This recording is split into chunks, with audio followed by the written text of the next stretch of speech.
Hi!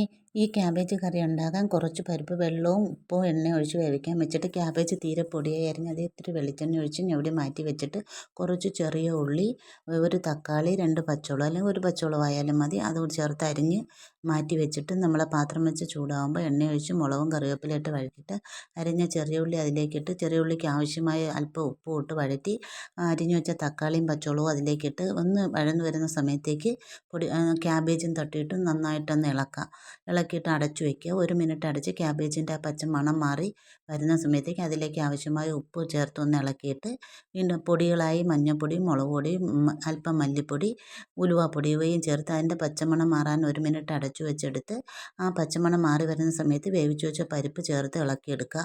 ഒരു 2 minute ഒന്ന് അടച്ചു വെച്ച് പരിപ്പ് എല്ലാം മിക്സായി വരുമ്പോൾ അല്പം ഗരം മസാലയും കൂടെ ചേർത്ത് ഇളക്കിയെടുത്താൽ നമ്മുടെ കറി റെഡിയാവും. നിങ്ങളെല്ലാവരും ട്രൈ ചെയ്ത് നോക്കണേ.